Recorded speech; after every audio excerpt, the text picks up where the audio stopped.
UCC आने से पहले ही हल्ला बहुत मचा हुआ है, लेकिन अभी यूसीसी पर ना तो कोई ड्राफ्ट बनकर आया है और ना ही कोई प्रपोजल है। भारत में जितने स्टेट्स हैं उतने ही रीति रिवाज भी हैं। ऐसे में यूसीसी को लागू करना कितना आसान होगा, ये देखने वाली बात होगी। आप देख रहे हैं हेडलाइंस 24 खबरों की हकीकत में, आपके साथ शाहाना खान। चारों तरफ यूसीसी का ऐसा शोर मचा है कि जैसे अब हमारे मुल्क में कोई और मुद्दा ही ना रह गया हो।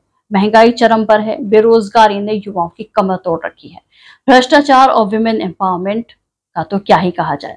यूसीसी को सिर्फ और सिर्फ मुसलमानों से जोड़कर देखा जा रहा है, तो क्या पूरे मुल्क में सिर्फ मुसलमान ही रहते हैं जिन पर यूसीसी का असर होगा? ऐसा बिल्कुल नहीं है।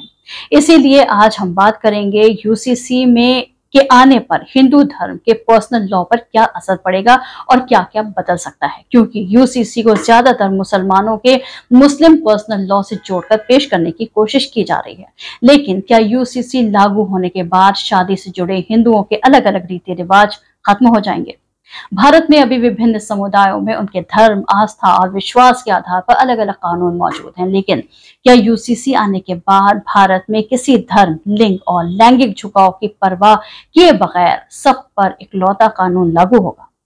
अब अगर हम बात करें हिंदू धर्म की, तो दक्षिण भारत में रिश्तेदारों के बीच शादियां हो सकती हैं, लेकिन उत्तर भारत में नहीं होती।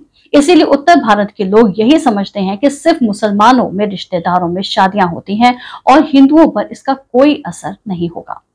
तो क्या यूसीसी हिंदुओं के इन रिवाजों को खत्म कर देगा?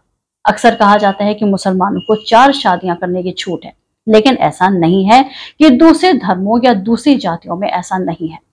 बहुपत्नी प्रथा हिमाचल के हाटी समुदाय के अपर कास्ट में भी मौजूद है। खुद को राजपूत बताने वाले खस और भट्ट जाति के पुरुष एक से अधिक कितनी भी पत्नियों के साथ, कितनी भी औरतों के साथ शादी कर सकते हैं, जिसकी कोई भी तादाद तय नहीं है। एक से अधिक शादी करना इनके लिए कोई गुनाह नहीं। यही पहाड़ के इस इलाके में परंपरा है। लड़की को विरासत में कोई हक भी नहीं मिलता। हालांकि इस्लाम ने 1400 साल पहले लड़की को पिता और पति दोनों की संपत्ति में वारिस बनाया।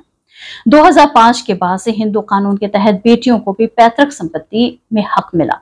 तो क्या यूसीसी लागू होने पर इन पहाड़ी हिंदू जातियों पर असर पड़ेगा? हिंदू मैरिज एक्ट के तहत आप अपने पति से तभी तलाक ले सकते हैं जब आपकी शादी में कोई दिक्कत हो। बिना दिक्कत वाली शादी से बाहर निकलने का अभी कोई प्रावधान नहीं है। या तो आपसी सहमति हो या फिर आप कोई समस्या दिखाएं। मजबूरन लोगों को कई तरह के झूठ बोलने पड़ते हैं और एक दूसरे पर आरोप लगाने पड़ते हैं।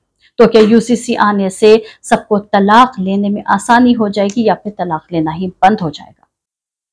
हिंदू कानून के मुताबिक एक ही परिवार के सदस्य HUF बना सकते हैं। HUF यानी हिंदू अनडिवाइडेड फैमिली। हिंदुओं में HUF बनाने का प्रावधान है। तो क्या यूसीसी आने से हिंदू अनडिवाइडेड फैमिली यानी HUF सिस्टम को खत्म कर दिया जाएगा? आयकर अधिनियम के तहत HUF को एक अलग इकाई माना जाता है और इसके तहत इसे टैक्स देनदारियों में कुछ छूट भी मिलती है। HUF को 2.5 लाख रुपए तक की कर छूट मिलती है, जो परिवार के सदस्यों की व्यक्तिगत आय से अलग है। 1936 में आयकर जांच रिपोर्ट में HUF को विशेष छूट दिए जाने पर भारी राजस्व हानि की चेतावनी दी गई थी।